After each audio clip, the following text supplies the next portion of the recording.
আসসালামু আলাইকুম ওয়া রাহমাতুল্লাহ। সমস্ত প্রশংসা আল্লাহ তাআলার জন্য, যিনি আমাদের সৃষ্টি করেছেন, হিদায়াত দিয়েছেন আর 5 ওয়াক্ত নামাজকে আমাদের জীবনের সবচেয়ে বড় ইবাদত হিসেবে নির্ধারণ করেছেন। দরুদ ও সালাম বর্ষিত হোক আমাদের প্রিয় নবী মুহাম্মদ সাল্লাল্লাহু আলাইহি ওয়াসাল্লামের উপর। প্রিয় ভাই ও বোনেরা, আজকের অত্যন্ত গুরুত্বপূর্ণ বিষয়, নামাজে কেন মন বসেছে না, নামাজের সময় কুচিন্তা কেন আসে এবং এর সমাধান কি। আমরা অনেকেই অভিযোগ করি, নামাজ পড়ি কিন্তু মন থাকে না। সিজদায় গেলেই দুনিয়ার হাজার চিন্তা আসে। নামাজে দাঁড়ালেই পুরনো কথা, গান, খারাপ চিন্তা মাথায় আসে। এটা শুধু আপনার একার সমস্যা নয়, প্রায় প্রতিটি মুসলিম কোনো না কোনো সময় এই পরীক্ষার মধ্য দিয়ে যায়। কারণ নামাজ হলো শয়তানের বিরুদ্ধে সবচেয়ে বড় যুদ্ধ। আল্লাহ তাআলা বলেন, নিশ্চয়ই নামাজ অশ্লীলতা ও মন্দ কাজ থেকে বিরত রাখে। শয়তান জানে, যদি একজন বান্দার নামাজ ঠিক হয়ে যায় তাহলে তার জীবনও ঠিক হয়ে যাবে। তাই শয়তান সবচেয়ে বেশি আঘাত করে নামাজে।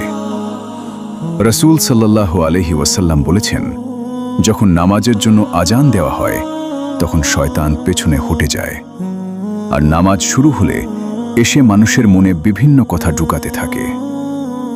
দেখুন ভাই, আমরা যখন সিনেমা দেখি, মোবাইল চালাই, খেলা দেখি, তখন ঘন্টার পর ঘন্টা মনোযোগ থাকে, কিন্তু নামাজে দাঁড়ালে মন অস্থির হয়ে যায়।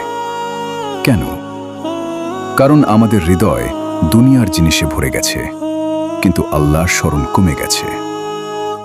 সারাদিন যদি গান শুনি, হারাম ভিডিও দেখি, অশ্লীলতা দেখি, গীবত করি, মিথ্যা বলি, তাহলে সেই হৃদয় নামাজে শান্তি পাবে কিভাবে? হৃদয়টা একটা আয়নার মতো। গুনাহ যত বাড়ে, আয়নায় তত কালো দাগ পড়ে। একসময় সেই হৃদয় আর নামাজের স্বাদ অনুভব করতে পারে না। অনেকে বলে, ভাই, নামাজে খুব কুচিন্তা আসে। মনে রাখবেন, সব চিন্তা মানুষকে গুনাহগার বানায় না। গুনাহ তখন হয় যখন সেই চিন্তাকে ইচ্ছা করে গ্রহণ করা হয়। কখনো কখনো শয়তান ইচ্ছা করেই ভয়ঙ্কর বা কুফরের চিন্তা এনে দেয়, যেন মানুষ নামাজ ছেড়ে দেয়। কিন্তু আপনি যদি সেই চিন্তাকে ঘৃণা করেন, তাহলে এটা ঈমানের আলামত। এক সাহাবী এসে রাসূল সাল্লাল্লাহু আলাইহি ওয়াসাল্লামকে বললেন, হে আল্লাহর রাসূল, আমাদের মনে এমন কিছু চিন্তা আসে যা মুখে আনতেও ভয় লাগে। রাসূল সাল্লাল্লাহু আলাইহি ওয়াসাল্লাম বললেন, এটাই স্পষ্ট ঈমানের লক্ষণ। অর্থাৎ খারাপ চিন্তা আসা সমস্যা নয়, সমস্যা হলো সেই চিন্তাকে ভালোবাসা। প্রিয় মুসল্লিরা, এখন প্রশ্ন, নামাজে মনোযোগ বাড়ানোর উপায় কি? প্রথম উপায়, নামাজকে শুধু দায়িত্ব না ভেবে আল্লাহর সাথে সাক্ষাৎ মনে করা। ভাবুন, আপনি কার সামনে দাঁড়িয়ে আছেন? আপনি পৃথিবীর মালিক, আসমান জমিনের রব, সৃষ্টিকর্তা আল্লাহর সামনে দাঁড়িয়ে আছেন। যদি কোনো বড় মানুষের সামনে দাঁড়ালে আমরা ভয় পাই, তাহলে আল্লাহর সামনে দাঁড়িয়ে কেন গাফেল হব? দ্বিতীয় উপায়, নামাজের অর্থ বুঝে পড়া। আমরা অনেকেই সূরা পড়ি কিন্তু অর্থ জানি না। যখন আলহামদুলিল্লাহ বলবেন, ভাবুন, আমি আল্লাহর প্রশংসা করছি।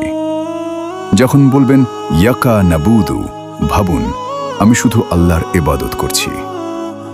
অর্থ বুঝলে নামাজ জীবন্ত হয়ে যায়। তৃতীয় উপায়, নামাজের আগে মোবাইল ও দুনিয়াবি ব্যস্ততা কমানো। আজ নামাজের সবচেয়ে বড় শত্রু অনেক সময় মোবাইল। আজান হচ্ছে কিন্তু আমরা রিলস দেখছি, তারপর সরাসরি নামাজে দাঁড়াই। তখন সেই ভিডিও, সেই গান, সেই ছবি মাথায় ঘুরবে। তাই নামাজের কয়েক মিনিট আগে মোবাইল দূরে রাখুন। ওযু করুন শান্তভাবে, দোয়া পড়ুন, মনকে প্রস্তুত করুন। চতুর্থ উপায়, ধীরে ও সুন্দরভাবে নামাজ পড়া। অনেকে নামাজ এমন দ্রুত পড়ে যেন প্রতিযোগিতা চলছে, কিন্তু আল্লাহ তাড়াহুড়ার নামাজ পছন্দ করেন না। রুকুতে সময় নিন, সিজদায় কাঁদুন, কারণ বান্দা আল্লাহর সবচেয়ে কাছে থাকে সিজদায়। পঞ্চম উপায়, গুনাহ কমানো। হারাম চোখ, হারাম সম্পর্ক, অশ্লীলতা, মিথ্যা, গীবত এসব হৃদয়কে মেরে ফেলে। যে হৃদয় গুনাহে ভরা, সেই হৃদয়ে নামাজের নূর কমে যায়। তাই তাওবা করুন, আল্লাহর কাছে কাঁদুন, বলুন, হে আল্লাহ, আমার নামাজ ঠিক করে দিন। আল্লাহ এমন রব, বান্দা এক কদম এগোলে তিনি 10 কদম এগিয়ে আসেন। প্রিয় ভাই ও বোনেরা, মনে রাখবেন, নামাজ শুধু কিছু রুকু সিজদা নয়। নামাজ হলো আত্মার শান্তি, নামাজ হলো মুমিনের শক্তি, নামাজ হলো কবরের আলো, নামাজ হলো কিয়ামতের মুক্তি। যে ব্যক্তি নামাজ ঠিক করবে, আল্লাহ তার জীবনও ঠিক করে দেবেন ইনশাআল্লাহ। আর যে ব্যক্তি নামাজ নষ্ট করবে, তার জীবনে অশান্তি বাড়তেই থাকবে। যেভাবেই হোক, মন না বসলেও নামাজ ছাড়ব না, কারণ শয়তান চায় আপনি নামাজ ছেড়ে দিন। কিন্তু একজন মুমিন বারবার লড়াই করে আবার আল্লাহর দিকে ফিরে আসে। শেষে একটা কথা বলেই শেষ করছি, আপনি যদি নামাজে কাঁদতে না পারেন, তাহলে অন্তত এই জন্য কাঁদুন যে আপনার হৃদয় কেন নরম হচ্ছে না। আল্লাহ তাআলা আমাদের সবাইকে খুশু খুজুর সাথে নামাজ আদায় করার তৌফিক দান করুন।